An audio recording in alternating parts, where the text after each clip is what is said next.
పాకిస్తాను ఇప్పుడు Iran, America మధ్య మధ్యవర్తిత్వం వహించడానికి సౌదీ అరేబియా, అలాగే టర్కీ, ఈజిప్టు మిగతా వాళ్ళతో మాట్లాడి ఇస్లామాబాద్లో మొన్న మీటింగ్ ఏర్పాటు చేసింది. దానికి సంబంధించి ఇరాన్కి చెందినటువంటి నేతలు కూడా వచ్చారు. అబ్బాస్ అరగ్గి రాలేదు, కానీ మిగతా వాళ్ళు వచ్చారు.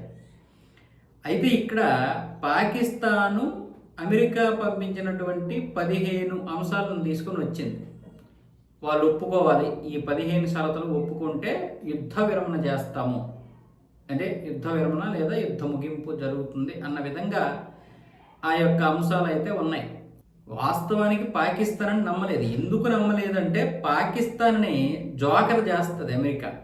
పాకిస్తాన్ లాంటి పనికిరాని దేశం వస్తే అమెరికా ఏ విధంగా ఆడుతుందో ఇరాన్కి తెలుసు. ఇక్కడ భారత్ లాంటి దేశం వస్తే అప్పుడు ఒకవేళ అమెరికా ఏదైనా సరే ఆటలాడడానికి చేస్తే భారత్ ఊరుకుంటుందా? ఊరుకోదు. కాబట్టి భారత్ లాంటి దేశాన్ని ముందుకు రానివ్వండి, భారత్ మధ్యవర్తిత్వం వహిస్తే మాకు ఎటువంటి అభ్యంతరం ఉండదు అని ఇరాన్ ప్రకటించింది. ఆ రోజే ప్రకటించింది, అది కూడా బహిరంగంగానే ప్రకటించింది. జనాలకి ఇది నచ్చదు. కొంతమంది కుహనా మేధావులకి, మన దేశంలో ఉన్నటువంటి వారికి నచ్చదు. ఇక్కడ ఎందుకు భారత్ని ముందుకు తీసుకొచ్చిందంటే పాకిస్తాన్ రేపు జోకర్ అయిపోయినా పర్వాలేదు, ఏమైపోయినా పర్వాలేదు, దానికి పరువు పోదు, పరువు రాదు. ఎందుకంటే ఆ దేశ పరిస్థితులు అలా ఉన్నాయి కాబట్టి. సో ఇలాంటి పరిస్థితుల్లో భారత్ లాంటి దేశం ముందుకు వస్తే భారత్ని, మీకు ఎలాగో చైనా పడదు, రష్యా పడదు, భారత్ న్యూట్రల్లోనే ఉంది కదా, భారత్ని తీసుకురమ్మని చెప్పండి.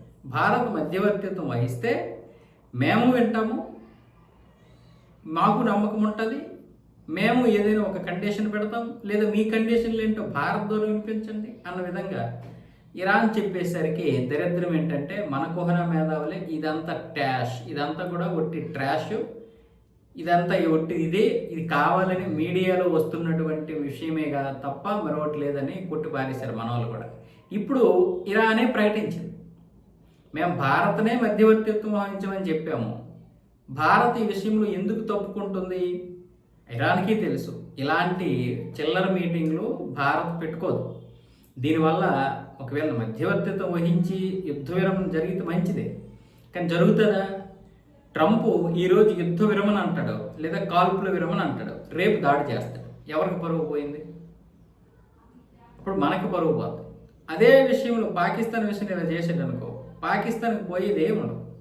ఆ ఒక్కరోజు మేము విరమణ చేశాం కదా అని గొప్పలు చెప్పుకుంటారు తప్ప తర్వాత కాల్పులు జరిగాయి అంటే మాకు సంబంధం లేదని వేస్తాం. భారత్ అలా కాదు కదా. కాబట్టి ట్రంప్ లాంటితో మేము దళారీ వ్యవస్థగా ఉండలేము అని భారత్ మొదటి నుండి కూడా చెప్పేసింది. జయశంకర్ గారు కూడా ఈ విషయాన్ని ఆ రోజే చెప్పేశారు.